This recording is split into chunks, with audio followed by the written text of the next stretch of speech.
This is the multi-voice text-to-speech podfic reading of A Week in the Life by Crabapple, composed by Burning Aurora, Kaliana, and Flowerhawk. Saturday. Sirius and Remus were at the kitchen table finishing breakfast. Remus was idly stirring his tea with wandless magic before he took one last bite of toast and picked the mug up, draining it. Sirius was tapping a quill against his lips, eyebrows pulling together as he concentrated on the crossword puzzle in the morning edition of the Daily Prophet. Hey Padfoot, I'm going to get a jump on the weekend chores, since we have Harry's junior Quidditch game today, and we'll be with the Potters after, for lunch, and probably most of the afternoon. Then we have luncheon with my parents tomorrow. Remus stood up. Sirius half nodded. Fine, Moony. I can do the hoovering tomorrow. Great. I'll start with the beds. I want to strip them down and wash the linens and put new ones on. Sounds good. Sirius said a little absently. I'll hoover, but I really think we need to look at pulling up the carpet and seeing what's underneath. I bet there are amazing hardwood floors there. That will take hours and hours to sand, refinish, you name it, even if they are in decent shape. Sirius continued to tap his quill. We are wizards, Moony. We can get it all done in an afternoon. Like we refinished the bathroom in an afternoon. Remus raised an eyebrow. I had no idea that pipe was there. Clearly, Remus said dryly. We contained the flooding.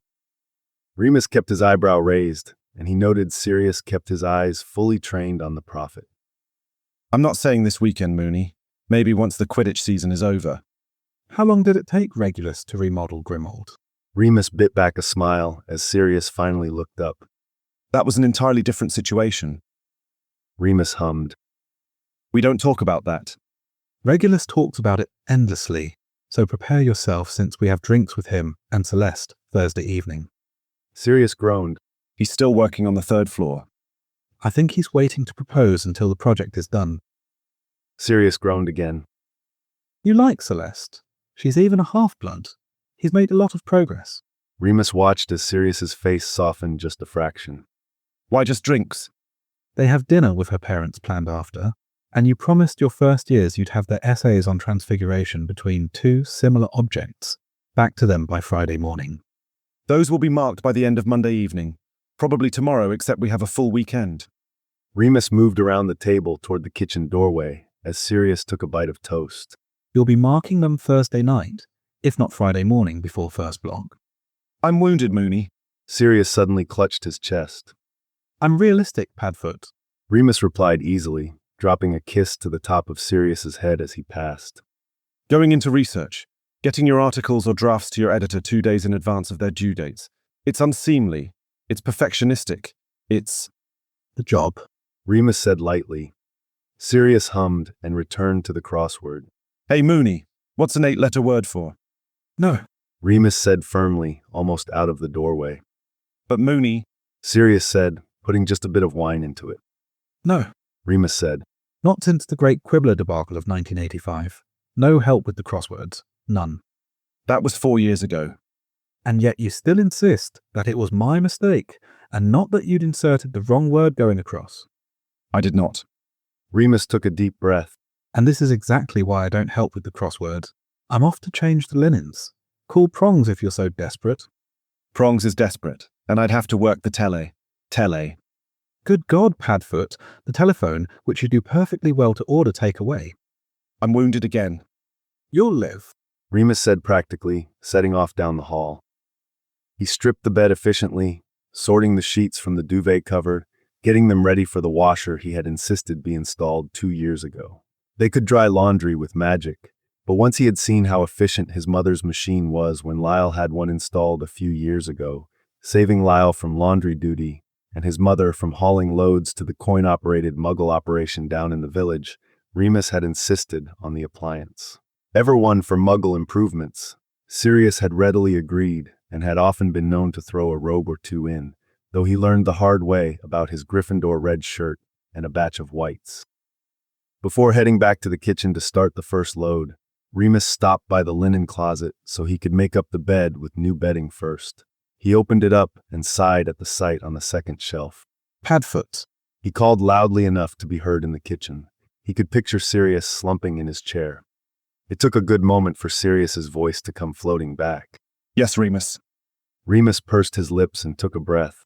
Can you tell me why we have nicely folded linens in the linen closet, except for the fitted sheet? The fitted sheet is in there. Remus took another breath. It's in a wad in the back. Remus heard a chair scrape against the linoleum and then Sirius's footsteps start down the hall. It's still in there. Sirius said. Remus looked over at Sirius coming down the hall. He looked dejected, a frown around the corners of his mouth. If he'd been in his animagious form, Remus thought, his tail would have been between his legs. We're wizards, Sirius. Remus said. You could easily fold the fitted sheet with a flick of your wand. The spell isn't hard. It's... If I fold it using magic, then it's not really folding it. Sirius protested, coming to stand beside Remus. We dry everything using magic. I think your mother would be disappointed in me. Sirius confessed. Remus softened a little. The urge to hit his head repeatedly on the closet door was fading. My mother wouldn't care. My dad used magic to do household chores all the time. Still does. But she trusts me to take care of you, Moony. I do the folding, and I want to do it in a way she'd approve of, that takes care of you. Remus searched Sirius's face. It was ridiculous, but Sirius seemed completely sincere. We'll switch. I'll do the folding if you go make up the bed. Sirius's face lit up. Deal, he said. Once again, Remus thought of Sirius's animagus form, which would now have its ears up and probably be wagging its tail. Remus leaned in for a kiss. Sirius seemed to gladly return. Put the old ones in the washer, he said after they parted. Done, Sirius said, grinning the grin that always made Remus melt a little even after all these years. Remus unfolded his lawn chair with a snap of his wand, settling it next to Lily, who was already sitting in hers, her eyes flicking first to Holly, who was running around with Ginny Weasley, then to Harry doing warm-ups with the team led by James. They were currently stretching before going on their brooms, and then to Sirius, who had discreetly transformed and was chasing some happily screeching little siblings around the junior pitch. As he sat, Lily turned a grin on him. You talked to Sirius?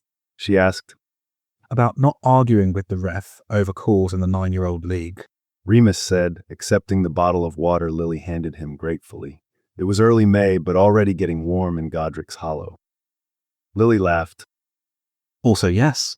Remus added, and Lily laughed some more. Did you talk to James? About not scaring a bunch of 9-year-olds with his, and I quote, enthusiasm, yes. This time Remus laughed. I know he means well, but...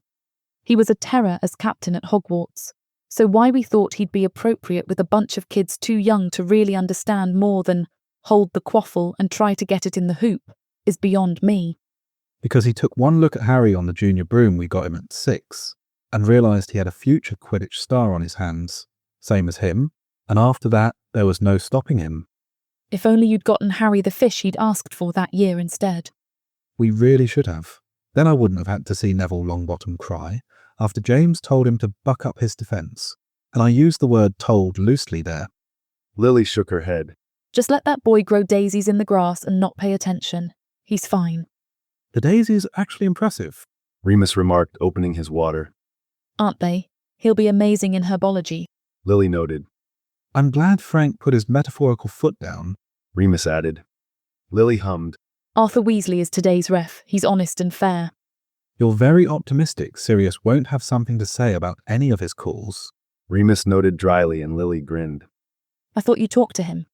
I did. I didn't say I thought it would take. Remus answered easily, and Lily laughed.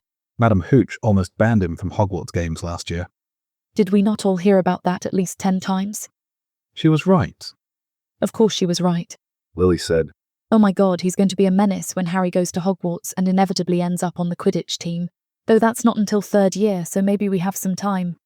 Remus turned to look at her fully. I have heard that Minerva McGonagall already has her eye on making Harry the youngest Seeker in a century once he arrives, should he end up in Gryffindor, which, well, she and a certain Transfiguration professor may be planning on. Lily raised her eyebrows. Do you think Gryffindor? Have you met your son? Remus asked, and Lily laughed again. Sometimes I think Hufflepuff. Lily said, and this time Remus laughed. What? He's kind, smart, level-headed. He's also protective of his sister, brave as the day is long, and always speaks his mind. Bet. That's a sucker's bet. That boy is a Gryffindor, and if he wasn't, he'd argue the hat into it anyway. Oh, that's true. He successfully argued to his teacher this week that the magical chameleon he brought in for show and tell was a regular lizard he'd caught in the back garden, and not one escaped from your research menagerie. Remus laughed as he watched Padfoot run up to Holly and Ginny for ear scritches. I wondered where that went. You can pick it up when you're over for luncheon. Remus hummed. You know, with all the successful arguing and debating, he might be a match for Slytherin. Lily's eyes danced as Remus looked at her. You say that out loud in front of Sirius and James. I value my life. Remus drawled and Lily grinned. You heard Slughorn is retiring. No. Lily said, swatting his arm. End of this term in June. He looked at her. I don't think the Board of Governors has made a decision on hire. There's still time for you to apply. Lily shook her head. I like working at Mungo's. I get to experiment and help people at the same time. It's a good match. She paused, then lowered her voice a little. Plus, we're thinking of having a third. Harry will be off to Hogwarts in a little over a year, and Holly is turning 8. We know it's a big age gap, but we aren't sure our family is complete. Lily, that would be amazing. More Potter Evanses in the world is only a good thing. Remus watched Lily's cheeks get pink from the blush spreading across her face. Well, thank you. She paused, fishing a juice box out of the cooler of team snacks sitting in the grass next to her.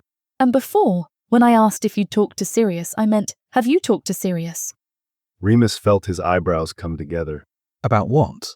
Arguing with the ref. Yes, we've been over that. Other than that, it's been the usual, the last few weeks. I research and write. He's trying to finish out the term at Hogwarts. Harry and Holly run in and out of the house when I'm working from home. Remus saw Lily's eyes search his face and something dawn on hers. She said. Well, when you're ready, I'm a telephone call away. A telephone I know you know how to use. She added, grinning. Still a little confused, Remus was distracted when Padfoot bounded up to them.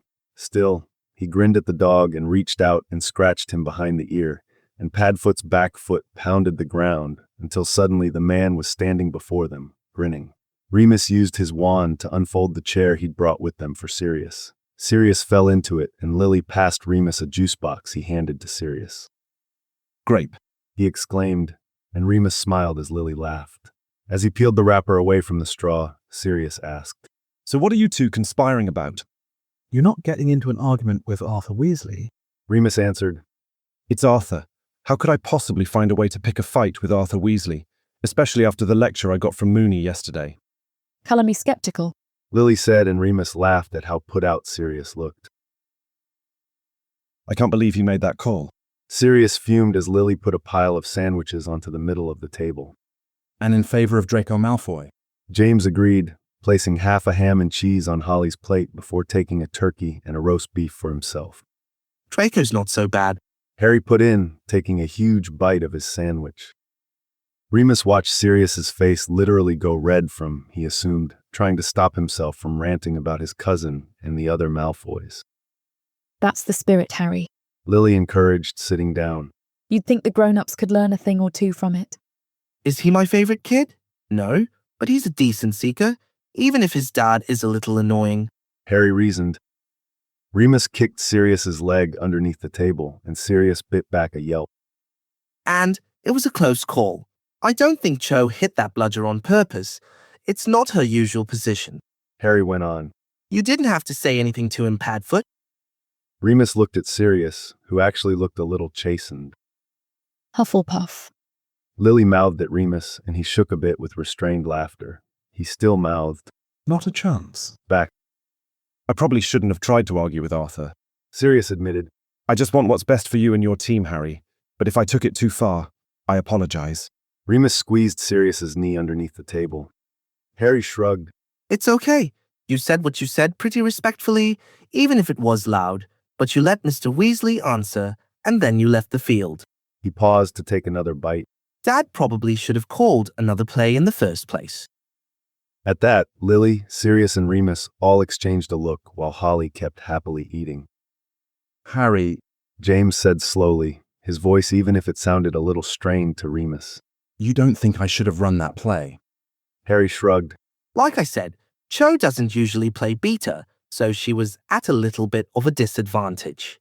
If you really had wanted to push the quaffle down the field, a low Basque trial probably would have been better than the mohawk formation you called. Harry took another bite and shrugged again. But we ended up making the points, and I caught the snitch anyway, so we won. James blinked a bit behind his glasses.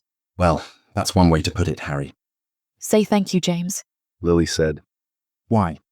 Say thank you to your son for being fair and honest and a team player, James. Lily said. Thank you for your honest feedback and for putting your team first, Harry. James managed. Remus saw Sirius turn a shade of red rarely seen in nature from trying not to laugh. Sure. Harry said. Mom, do we have biscuits for pudding? Already on the coffee table in the sitting room if you want them. Lily said. You can get a couple and play while the adults finish lunch. Then maybe some chess with Padfoot. Oh, yeah, you want to play, Padfoot? Yes, happy to, Harry. Sirius managed. Can Uncle Moony play Exploding Snap with me? Holly asked. I'd love to, Holly girl. Remus answered, and Holly grinned at him. So can we be excused? Harry asked. Lily eyed their plates. Sandwiches eaten, even some apple slices. Yes, go play. 2 biscuits each. We'll be out soon. Lily answered. Thanks, Mum. Holly called as Harry almost dragged her out of the kitchen. You're welcome. Lily called after them as they left the room. As soon as they did, Sirius exploded into a fit of laughter. Shut it, Padfoot. James grumbled. He got on to you first about arguing with Arthur. Yeah, but he's not wrong about the play. James shoved Sirius's shoulder. The play was fine. Your 9-year-old is out coaching you. Padfoot. Sirius laughed again. Prongs, come on. James's mouth twisted, but he eventually smiled. If you get him on a house team as a first year, I'll accept that as an apology. I have no control over that, and you know it. James raised his eyebrows, as did Remus. I don't. Sirius said, and James shoved him again. It'll be Minerva's call, if he's a Gryffindor, or Sprouts or Flitwick's, with Slughorn retiring. Sluggy's out. James asked. Sirius nodded, and the look on his face turned sour. He's not the best, but he's been there an age, and he knows how to teach the curriculum. It's who they are looking to replace him with. At that, Remus's ears metaphorically perked up. This part even he hadn't heard yet. Sirius's face twisted, and Remus suddenly felt a little knot of dread. Their current front-runner is Snape. Remus watched as James's face turned outraged, and even Lily paled a little. Sirius looked like he had eaten a lemon. He always was brilliant at potions. Remus offered lamely. He was. Lily said neutrally. He also spied for our side. Only after. James interrupted, though he cut himself off. Even Regulus actually changed his mind about Voldemort and about blood status. Not sure he ever did. Sirius put in. It's not a done deal. There's plenty of staff who are wary, and it will be up to the board. And I suspect Dumbledore ultimately, no matter what the board says. He paused. You could still put your CV in, Lils. He added. Lily exchanged a glance with Remus. I'm happy at Mungo's. She said. And I know I could commute from Godric's Hollow to the castle like you do, but I like living here full-time. James is home when school is out, but I like to be home as much as possible too. Are there other candidates? James asked, and even Remus knew his casual tone belied tension. Sirius nodded. There's a woman out of Spain, doesn't want to work on the continent for Beauxbatons, since there isn't an opening.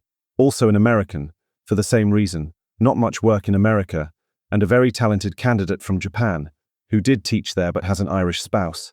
I'm not on the staff hiring committee, but Minerva is, and I think she's leaning toward the Japanese fellow. He's quite brilliant, and his research is mostly medicinal in nature. He's even working on a potion to mitigate the effects of lycanthropy, which isn't as stigmatized in Japan. Remus raised his eyebrows. I've read about that here and there. There's not much out there yet, but word is starting to go around in the literature circles. It would be nice to have more diversity at Hogwarts. Lily noted and Remus nodded. And not have Snape on staff to potentially bully Harry when he gets there. James said, an unusual storm cloud on his face. You don't know he would. Remus started and felt it when Sirius knocked a knee into his. A quiet let Lily handle it. Harry looks just like me, and he'll take things out on my son for no other excuse than just that. James said, folding his arms. We're not sure he'd do that. Lily said, and when James opened his mouth again, she leaned over and put her head on his shoulder. But I'd rather avoid it if I could. Maybe the Transfiguration Professor could put in a word. James put his arm around Lily as Sirius spoke. You all think I have way more pull than I actually do. Sirius said. But McGonagall has always liked me, and she's now exclusively handling deputy headmistress responsibilities, including finessing the board. I'll speak to her. Thank you, Padfoot. Lily said quietly, and James nodded. I think it'll be easy if she can get Harry as a seeker on Gryffindor as a first year. Gryffindor has lost the House Cup 3 years in a row now. Sirius added slyly. Merlin blessed Minerva's love for Quidditch and her competitive streak. Remus put in. You think she's going to put a first year on the team? James asked. Even Harry? Especially Harry, Sirius laughed. the kid who catches the snitch 99% of the time and outcoaches James Potter at 9. Oi. James started, and Lily lifted her head from his shoulder as he began to bicker with Sirius, who argued good-naturedly back as Remus tipped Lily a wink. Sunday. Sirius and Remus apparated to the end of the lane in front of the Lupin's cottage and walked the rest of the way to Lyle and Hope's driveway, where Hope's stalwart sedan sat, ready for her commute back and forth to the village library when she didn't care to walk. Why are you nervous? Remus whispered, squeezing Sirius's hand. You always get nervous visiting them, and it's been happening since you were 12. We come almost once a week, at least a few times a month. Because they know we do, Moony. Sirius nearly whined. Remus laughed. We've been having Don't say it this close to the house. Padfoot since 6th year. Remus, Remus laughed again. you don't see the way your dad looks at me when he thinks you aren't looking. My dad treats you very well. Moony, the looks. Padfoot. Remus said, still shaking with laughter as they headed up the driveway, and Lyle appeared in the doorway.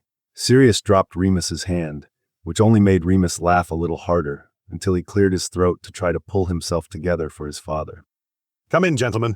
Lyle almost boomed, shaking Sirius's hand and then letting Remus into the house, stepping aside to let Sirius in as well. Your mother is in the kitchen. She's making a full chicken. Ma'am, it's just Sunday luncheon.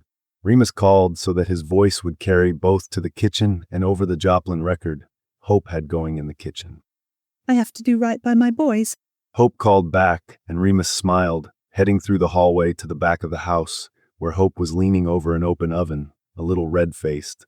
She still kept her hair long, and it was flowing down her back, though she'd tucked some behind her ears to keep it out of her face as she bent over. It was the same sandy, almost but not quite blonde shade as Remus's, and she was smiling. When she closed the oven and straightened up, she smiled at Remus before coming over and enfolding him in a hug. How's my dear boy? Just fine, ma'am. Remus said, squeezing a little. Did you leave your other half with Lyle? Hope asked as she stepped back a little, holding onto Remus's arms a bit and eyeing him up and down. Remus looked over his shoulder, but there was no Sirius. Apparently. Don't torture that young man too long. Hope said, laughing, stepping away from Remus and picking up a tea towel to wipe the counter a little. I don't understand how it's torture still, after all these years. Remus said dryly, washing his hands in case Hope would accept any help. Because you are our son and Sirius is, well, we are protective, that's all, especially your father. It's been well over 10 years. 13, in fact. Remus argued. Just trust me on this one, Cariad. Hope said, and Remus nodded. Do you want some help, ma'am? Remus asked, but Hope shook her head. Ma'am? Remus gently chided. I'm cooking for my boys. Hope reiterated. But if you'd like to make me a cuppa, I wouldn't object. Remus nodded, filling the kettle enough for the 4 of them before putting it on the hob and turning on the burner. He began to take mugs down from the cabinet and tea bags from the drawer. How is the library? Remus asked, and he was surprised when Hope sighed. We can talk more about it over luncheon, but we made a new hire and she is not working out, let's put it that way. Hope said. Oh, ma'am, I'm sorry to hear that. Me too, believe me. Call the other 2 for a cuppa and give Sirius a reprieve. What do you think Dart is saying to him? Hope laughed. Asking about his salary, how well paying off the mortgage is going, if you and he are making any investments, just for starters. He realizes Sirius is independently wealthy, doesn't he? That's the problem. Hope said, and Remus laughed. Sirius, I'm making tea if you'd like some. Remus called, and he heard rapid footsteps head toward the hall. Sirius's. Lyle's followed at a much slower pace. I'd love a cup of Moony. Remus. Thank you. Sirius said, a little pale with a harried look on his face, and Remus saw Hope hide a smile in the potatoes she was mashing. Sirius came in as Remus fixed the tea, and Remus automatically handed Sirius his, completely black. Lyle entered the kitchen and Sirius sat down abruptly. I don't see how you have a mortgage when you could have bought the house outright, Lyle said, and Sirius paled in his seat as Hope choked off a laugh. Because I wanted to contribute to our shared home too. Remus said, So we chose a house we could afford, where I could pay at least half the mortgage. You don't need to pay half with all the money this one has, Lyle said. though we did raise you to be responsible. He settled into his usual chair at the table, and Remus set a mug in front of him before coming around the table with his own tea and sitting next to Sirius. Yes, you did, so I am. Remus said reasonably. It's 2 bedrooms. 3. Remus responded. Duh, you've been there many times. Lyle grunted, and Remus once again saw Hope hide a smile. Is there anything I can do to help, Hope? Sirius asked, and Hope again shook her head. You two sit down and relax. You're almost at the end of term, Sirius. How is that going? About as well as can be expected. My 5th years are stressing about their owls, and my 7th years are stressing about their newts, and everyone else is trying to slide by for the rest of the semester. Sirius answered. How hard did you set your 5th and 7th year exams? Lyle asked, and Remus watched Sirius shift in his chair. Likely quite hard, but reasonable. The owls should be passable to anyone who has covered the material so far. The newts will be performed before a committee, of course, but there will be several types of transfiguration covered, and even some wordless demonstrations sprinkled throughout to truly determine who should likely receive an O. Lyle grunted, and Remus kept from rolling his eyes. Any wandless magic? Sirius hesitated, and the look on his face had Remus torn between wanting to laugh and wanting to envelop him in a hug. Ma'am, did you want to talk about your co-worker? Remus asked lightly, sipping his tea. Hope had opened the oven door again, pulling out a full roasted chicken, before she closed it again with her hip. She set the rack and pan with the chicken on it on the stovetop to cool, before putting the bowl full of potatoes and a serving plate of roasted carrots on the table. Lyle flicked his hand, and wordlessly and wandlessly, Remus could feel the warming charms working on the food. Tishida. He thought wryly. She's young, so I want to give her some grace. Hope began. But it's been a nightmare. She can't figure out the process we used to check books back in, and it's not like it's hard. Plus, she came in and didn't even know the Dewey Decimal System. A true crime, Hope. Sirius said. Thank you, Sirius. Hope said, coming to sit between him and Lyle. Give the chicken a moment to rest and we can tuck in. She said, leaning over and giving Sirius a kiss on the cheek, which caused him to blush, and Remus smiled outright. Monday. Moony, Moony, Moony. Remus heard a voice, Sirius's, calling through his sleepy haze. He continued to come to, realizing slowly he'd fallen asleep while reading through a draft of his latest article for Wizarding Academics on the sofa. The move to the sofa had been a bad idea, but he'd been tired, and with the falling asleep, he had been right. Sirius must have flewed home already. His academic day finished at Hogwarts, which meant it was right around supper time. Remus tried to sit up, but a gentle hand on his shoulder pushed him back, and Sirius used his other hand to brush Remus's fringe out of his eyes. No need to get up, Moony. Just making sure you're okay. Sirius said softly, and Remus budged over a bit so that Sirius could sit on the sofa next to his hip. We're fine, Padfoot. Remus said, Was a bit tired, so moved my read through to the sofa, which was apparently a mistake. No mistake. Sirius chided a bit. If you needed to sleep, you needed to sleep. He tilted his head, though. Feel all right. Full moon isn't for a couple of weeks. Remus blinked himself a little more awake. Yeah, feel fine. Tired, but fine. Didn't get as much editing done today as I wanted to, though. What time is it? Almost 6. Sirius replied. Someone needs to start dinner. Remus said, once again trying to sit up, but he was again met with the resistance of Sirius's hand. Your mother sent us home with enough leftovers for a week, Sirius said. Supper is set with Hope's roast chicken, potatoes, and carrots. A simple heating charm. Or, if I get ambitious, the stove, and we'll be fine. Not the stove. Remus warned, looking up at Sirius. Moony. Not the stove. You set one fire, and you hear about it for the rest of your life. I let you use it to make tea. Barely. Sirius said, but he smiled. Speaking of, do you want a cuppa before dinner? Oh, I'd love one. Remus said. Done. Sirius said, making to stand, but Remus grabbed his arm first, pulling him down for a kiss. When they finished, Sirius's lips were red and shiny, and Remus wanted to kiss him again, so he did.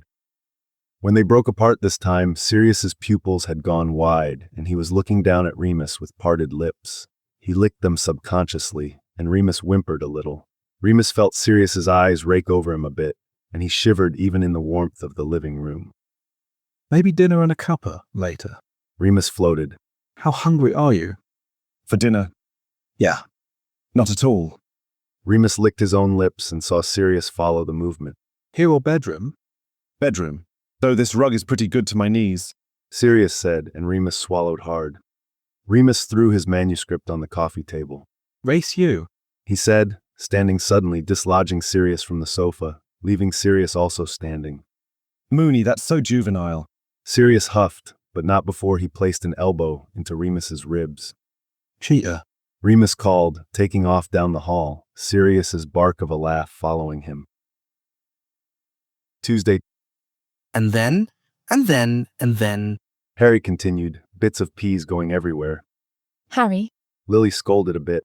manners, chew, swallow, then tell Uncle Padfoot the story. Harry did as he was told, eyes focused on Sirius the whole time, Sirius waiting patiently. and then Mrs. Thomas said that there had only been 7 registered anime guy this whole century. Oh, Harry. Sirius said slowly, shooting a look at James, who was eyeing them both with amusement. Remus bit his lip, guessing what had come next. And I said no, that wasn't true, unless it included my dad, and my Uncle Sirius, and even Peter Pettigrew, even though we don't talk about him anymore. What did she say? Sirius asked. She insisted. Insisted. Lily corrected. Yeah, insisted. So you let it go and stopped arguing with the teacher. Sirius tried, and Remus hit a snort of laughter. Lily rolled her eyes behind Harry's back. I kept telling her she was wrong, and she gave me detention where I had to write lines during recess. I must not tell lies. James quoted. Remus watched Sirius's mouth drop open. No. He said dramatically, and Harry nodded just as dramatically. Yes? Harry exclaimed. I was so mad. Uncle Padfoot even changes sometimes when no one is watching, like at one of my games. So mad. I'm sure you were, Harry. Remus tried. But your dad and Sirius. Have put in their paperwork as of this afternoon. Lily said. Well, James has. Sirius has an appointment at the ministry next Wednesday, along with him to finish up. Remus looked from James to Lily to Sirius. That would be because... I do. Sirius asked at the same time. Yes, 'cause I insisted. Insisted. Lily put in. That? I insisted that Dad show Mrs. Thomas when he picked me and Holly up. Sirius's eyes swiveled to James. You did not. Boy had a point to prove. James said, crossing his arms over his chest. Sirius looked at Lily, who had her eyebrows raised. He didn't. Oh, why do you think I got a flu call at work that there was an emergency, and I needed to come down to the school right away? Lily. Remus breathed. Dad totally transformed into Prongs right there in front of the school. It was so awesome. Harry exclaimed. It was not. Lily said flatly. Even my friends thought it was awesome. Holly put in, and Harry nodded enthusiastically. Remus looked over at Lily. So what happened? So they called me, and I came down, and then we sat in front of the headmaster's desk, while James got thoroughly lectured about legalities, and then James argued some about the war, and how the headmaster needed to watch his tone with a war hero and the man who had brought down Voldemort, as if that was a single-handed effort, and then it devolved into arguing, and the ministry was called. The man at the Animagerie registry office nearly dragged James out by his ear, and he filled out the initial paperwork. He goes next Wednesday to begin to complete the process. Harry and Holly and I came home and started dinner, and asked you two over, because we love you, and we eat at least once during the week together, but also because... Because if I have to register, so do you. James said semi-smugly to Sirius. You sold me out to the ministry.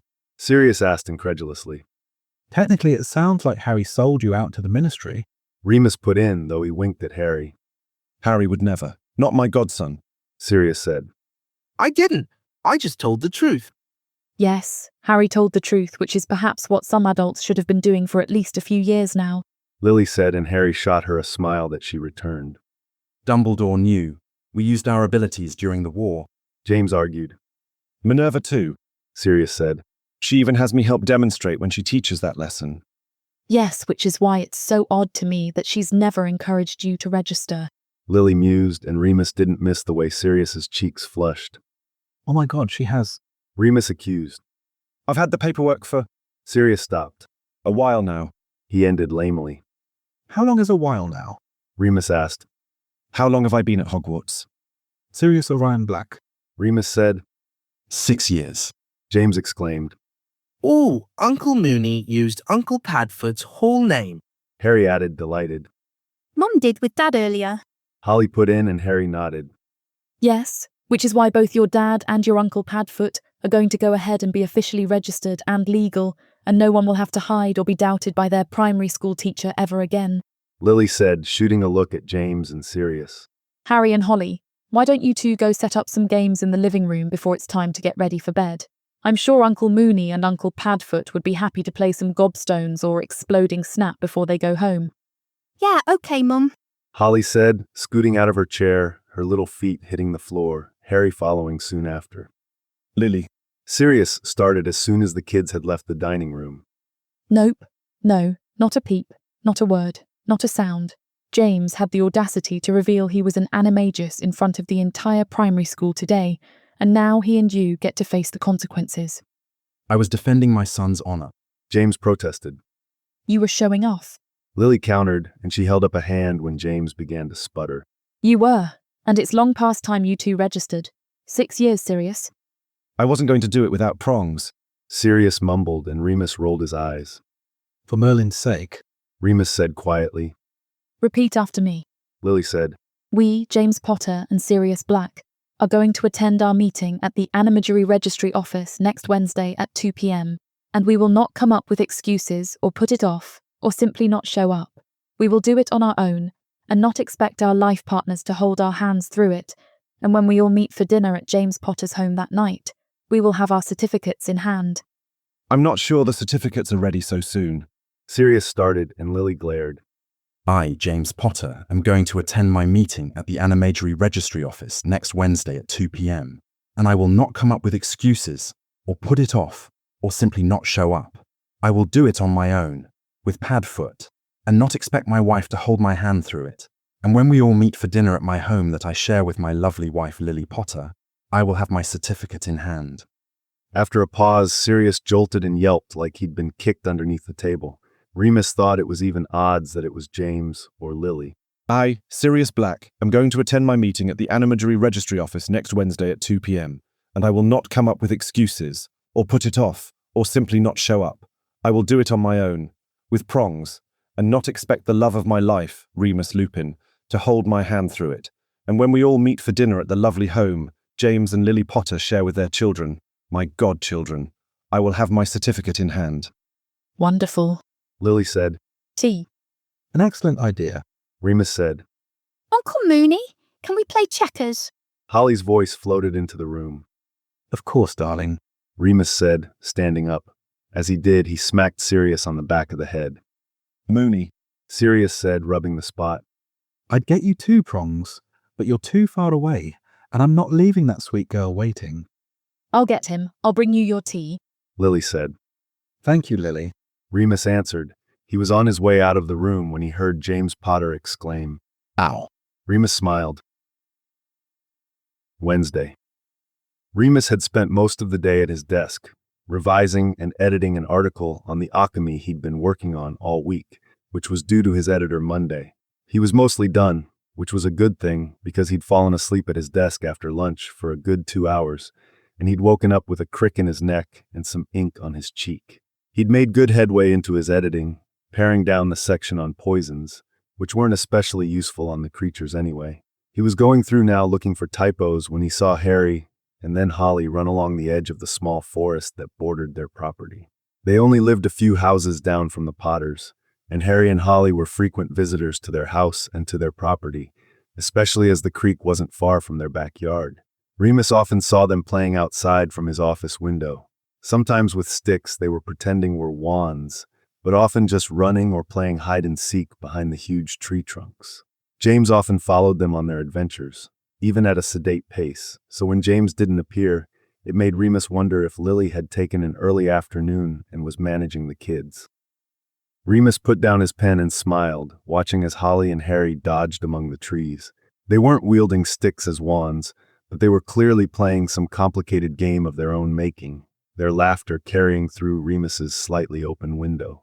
Remus rubbed the crick in his neck and smiled, wondering if he should invite them in for tea or hot chocolate, or some treats, when a sudden thought occurred to him, and Lily's question at the Quidditch pitch took on an entirely different meaning. Have you talked to Sirius? Remus sat there for a moment before standing up and walking to the kitchen. He hesitated for a moment and then picked up the receiver and dialed. Hello? Lily's voice was pleasant as she answered. Hey Lils, it's Remus. Of course it is. Lily laughed. I knew who you were. What do you need? I saw Holly and Harry playing outside. Are they okay? If they're bothering you if you're trying to work, I can go get them. No, they're fine. Just kids playing. It just made me wonder about something, seeing them. And I told you to call me when you were ready. Yeah. Remus could almost hear Lily's smile through the phone. Then come on over, Remus. James is out and the kids are running around like banshees. We can talk. Remus sighed gratefully. I'd love to, Lily, thank you. See you soon, Remus. Lily said, and Remus hung up the phone. Thursday. Remus was waiting outside the entrance of a very upscale, very expensive bar in the high-end streets of Diagon Alley, waiting for Sirius to arrive. Regulus and Celeste were there already, predictably. Remus had seen them through the slightly glazed front window of the bar. Sirius, also predictably, was running late, and Remus fought the urge to look at his watch. Sirius had been making an effort with Regulus for years, especially once Regulus had come to Dumbledore with the information about Voldemort's Horcruxes, but it was still an uphill battle for the brothers, as Regulus slowly began to unlearn his bigotry, and Sirius to accept that some things about Regulus would never change, including that he refused to cut off their now-deceased parents. Sorry, Moony, sorry. Sirius said, panting a bit as he rounded the corner. He was still dressed in his Hogwarts robes, and Remus wondered if he'd apparated straight from the school. I got held up. I had a student who transfigured a goblet into a chandelier. That promptly shattered under its own weight. Is everyone all right? Remus asked, alarmed. I managed to get a stasis charm on it before most of the shards managed to hit the students, but one or two of them fell faster than I could reach them. Still, everyone is fine. Madame Pomfrey saw everyone. There were only a few cuts, and all the students are back in their dorms. But it took a heck of a lot of cleanup on all our parts. You didn't go in yet. He looked Remus up and down. I'm sure Regulus and Celeste are here already. Oh, they are. But I have a Black Brothers rule. I only deal with Regulus if he's with you. But you get along fine with Regulus. I do. Probably better than you do. But I prefer not to be grilled by Regulus, even politely, about you. And he has a bit of an issue with that still. He still does that. I thought he gave that up in our 7th year. Oh, no, he did not. So, are you ready? Of course, as you said, I like Celeste. It's not Celeste I need to worry about. Remus said, but he softened it with a smile. Just one rule. No asking about the renovation. Sirius intoned. No asking about the renovation. Remus confirmed, and he opened the door. Inside, the bar was warmly and cozily lit, candles floating in circles on the tables which were dressed with heavy green velvet tablecloths. Regulus and Celeste were at a high-top table in the back, not a booth, Remus reflected, almost as if Regulus wanted to be seen. He probably did. There might even be a write-up in the society pages of the Prophet the next day. Regulus stood when he saw them and shook both their hands before Sirius and Remus slid into their seats. I apologize for being late. Sirius said politely. Had a bit of an incident in my last class of the day. It's no trouble at all. Regulus said smoothly, and Celeste smiled warmly. Can we get your orders? My treat, of course. Regulus signaled for the server, a man in a white shirt, black tie and pants, and a black apron. I'll take some old Ogdens, neat. Sirius said. Gin and tonic, Moony. He asked, and Remus didn't miss the wrinkle of Regulus's nose. Just the tonic. Remus corrected. With a twist of lime. The server nodded and disappeared. I'm a notorious lightweight, and I have a meeting with my editor tomorrow, He explained to Regulus and Celeste, noting that Sirius was a little quiet, but didn't press him further. Oh, your editor. Celeste said, What are you working on right now, if I may ask? Of course. An article on the Okami. Fascinating creature. I have a deadline with a publication next week. As you know, Remus specializes in researching dark creatures. Sirius said, and Celeste nodded politely. Well, considering... Regulus cut off at a sharp look from Sirius. It's a wonder you don't teach at Hogwarts. Celeste continued. Do they have a competent Dada professor there yet? Celeste's parents sent her to Beauxbatons due to the war. Regulus said, as if Sirius and Remus didn't know this already. Gardner isn't so bad. Sirius said. I think Remus has considered it, but he likes the writing life so far. Remus smiled. I haven't ruled it out for the future, let's just put it that way. He said politely. Celeste, how is your work? You work in the travel section of the ministry, don't you? Celeste perked up perceptibly as the waiter brought Remus and Sirius's drinks. Yes. In the port key office, we've been very busy lately, trying to arrange travel for people who want to use port keys for the summer holidays. People do a lot of that. Remus asked, taking a sip of his water. Celeste nodded. Quite a bit, especially families, where side-along apparition might be too cumbersome. Fascinating, Sirius said, and not even Remus could tell if he was being polite or sarcastic. You helped arrange port keys for families who needed to escape during the war, didn't you? Yes. Celeste said, throwing a look at Regulus. I have a lot of experience in it. She said diplomatically, but she smiled. Remus noticed that Regulus reached over and squeezed her arm. Well, we appreciated your service, then and now. Remus said, and Sirius nodded. Celeste is quite accomplished. Did you know she did some postgraduate studies in Norway on wizarding travel methods? Regulus said, and Celeste blushed. I don't think we did, Sirius answered. Who did you study with? I know Travers is with Durmstrang now, but he spent a lot of years independently. He said. Oh, it wasn't with Travers. That would be a dream, though. Celeste answered eagerly. But it was with his student Fromke. Fromke is quite a name in his own right. Sirius said. We're lucky to have you, and at the ministry no less. It's a living. Celeste said. She's also helping out with the renovation. Regulus said proudly, and Remus heard the vibration as Sirius bit back a groan. She's proven quite the prodigy at sanding and cutting marble magically. Celeste laughed, a twinkling sound even Remus found charming. He means I can pick out paint and backdrop samples. She said, putting a hand on Regulus's arm. You know that third-floor bathroom has been a nightmare. I think the jacuzzi will be worth it, but the contractors have had a terrible time with the plumbing.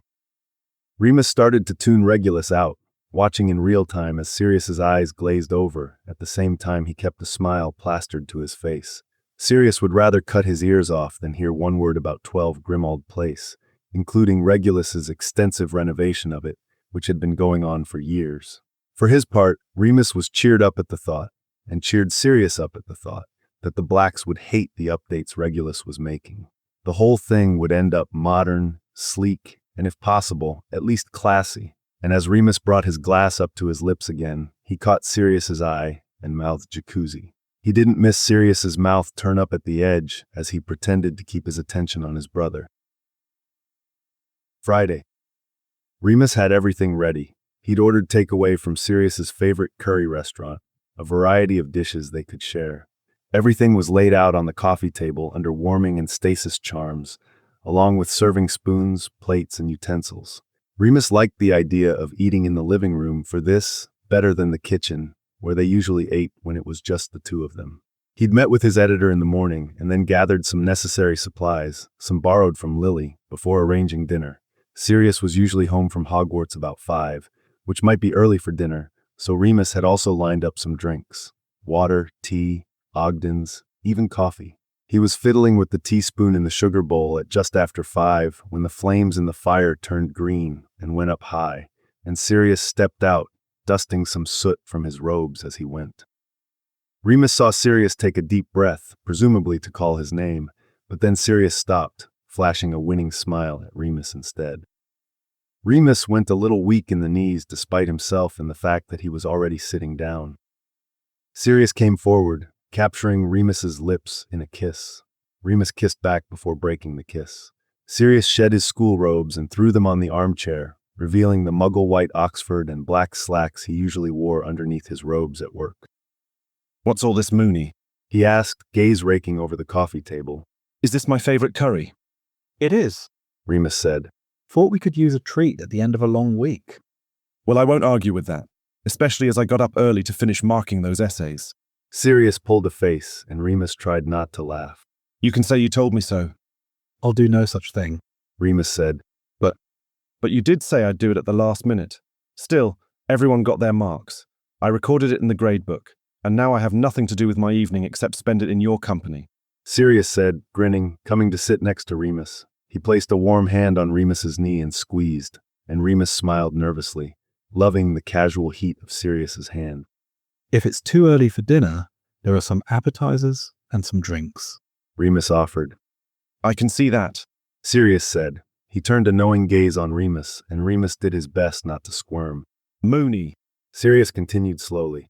The closest you came to putting on a spread like this is when you proposed we move out of my Soho flat to settle near James and Lily, here in Godric's Hollow, which was, by the way, a good idea, so there is no need to be nervous about whatever this is. I'm not nervous. Remus protested, and he winced at how squeaky he sounded on the last word. Sirius hummed. So the food, the drinks. Do you want a drink? Tea? Coffee? Ogden's? I think we even have some muggle vodka in the freezer. Remus went to stand, but Sirius squeezed his knee to stop him. Moony, what's going on? Remus sighed. So, he swallowed. You know how I've been falling asleep lately? Like, I even did it at my desk this week too. I've seen it a couple of times, Sirius said slowly. Didn't know you'd done it at your desk, though. Yeah, Wednesday, though I woke up after a couple of hours. Still got some work done. Couple of hours. Remus bit his lip. Moony, if you're ill, or if there's something going on with the werewolf. No, nothing like that. Well, not really. Not really. Remus, now I'm concerned. No, I didn't mean to concern you. There's nothing to worry about. Remus said quickly. That's the opposite of what I wanted to do. Padfoot, I'm sorry. Moony. I'm pregnant. Remus blurted, and he watched as Sirius went perfectly still. If he'd been the dog, not even a piece of fur would have twitched. Say that again. Sirius said slowly. I'm pregnant. Remus repeated. I know we've been trying for almost a year, and the lycanthropy should make it possible for me, but it wasn't happening. We were going to start talking about you, and maybe using a fertility potion, come this summer, I know. But we don't have to because, well, maybe next time though. We can always take turns. Or not. I don't know. But this time, yeah, no, it happened. The fatigue is a symptom, really the only one I've had. I think Lily knew first. She kind of asked me at the game last week, but she let me figure it out on my own, and I did. And then I talked to her. She sent me to her doctor and I met them yesterday. It was just a preliminary visit to confirm it, and you can come to every visit coming up, I promise. And there will be a lot of them, since I'm male, and therefore considered higher risk. But I wanted to make sure before I said anything to you. Moony, take a breath. Sirius said, and Remus did, feeling his heart beating wildly in his chest. You're pregnant. We're going to have a baby. Remus nodded, watching as a grin as bright as the sun began to bloom on Sirius's face. Moony. Sirius said, taking Remus's face in his hands and kissing him soundly. Remus melted into the kiss a little. When? Sirius continued when they parted, Sirius keeping his hands on Remus's face. When we, or when the baby's due. The baby. Sirius's voice held such awe in it, Remus almost teared up. November 7th. Remus answered, and Remus wouldn't have thought it was possible, but Sirius's smile grew bigger and brighter. I might end up with a birthday twin, Sirius said. Maybe. Remus laughed a little, tears at the edge of it. Hey, no tears, Moony. It worked. I mean, the trying was fun, but this will be better. Sirius kissed him again before pulling back. You feel okay, really? Remus nodded in Sirius's hold. Clearly tired, but fatigue is common. I'm even mostly past my first trimester, because I didn't have many symptoms. Lily's jealous. I hope it's okay I talked to her. Of course it's okay, Moony. There was a pause. As long as I get to tell Prongs. It's a deal, Remus said. Sirius kissed him again. A baby. Oh my God, I'm going to be someone's dad. You're going to be an excellent dad, Remus said, still a little teary. Right back at you, Moony. Sirius brushed a thumb across Remus's cheekbone. No tears. This is the best news. The best? The absolute best. Sirius confirmed. Not that I don't appreciate the food, but maybe we can sit and enjoy this for a while. Remus nodded. I got some literature and pamphlets from the doctor, who was quite kind about the lycanthropy, and we can start with those. Or just sit and enjoy each other's company. Both. Sirius said, finally letting go of Remus's face after one last kiss. Both? Remus agreed. I can't wait to tell Prongs. Sirius enthused, taking a pamphlet from Remus entitled So You're a Wizard, But You're Expecting.